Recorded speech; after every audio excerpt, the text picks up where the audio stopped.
आमचा सध्या दुष्काळ दौरा सुरू आहे. बारामतीच्या जिराईत भागात आम्ही फिरतोय.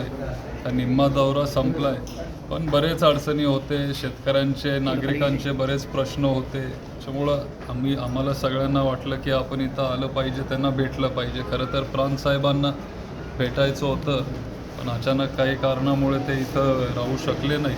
पण तहसीलदार साहेबांनी आम्हाला वेळ दिली, त्यांचा आभार मानतो. त्यांनी आमचे सगळे मुद्दे ऐकून घेतले. सगळे जे इथं बारामतीचे नागरिक आहेत त्यांनी त्यांची समस्या तहसीलदार साहेबांसमोर मांडले.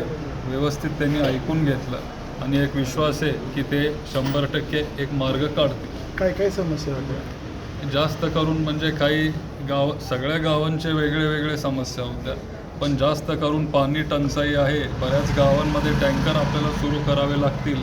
काही गावांमध्ये रस्त्यांचे प्रश्न आहेत. सगळे वेगळे मुद्दे आहेत. त्या लोकांनी तिथल्या गावाच्या ग्रामस्थांनी त्यांचे ते मुद्दे तिथं मांडले.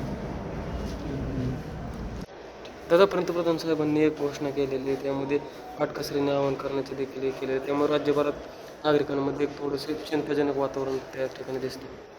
ते त्यांनी एक पंतप्रधान म्हणून किंवा एका वडीलधारी व्यक्ती म्हणून त्यांनी ते आपल्याला सांगितलं असेल.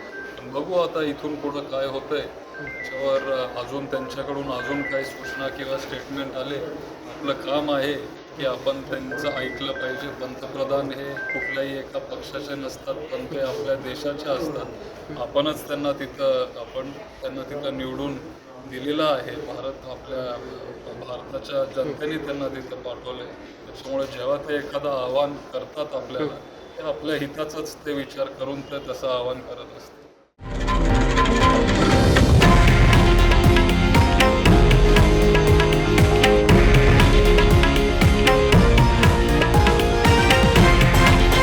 हे आहे देशातील नंबर 1 न्यूज नेटवर्क आणि आपण पाहत आहात TV9 मराठी, एकमेव.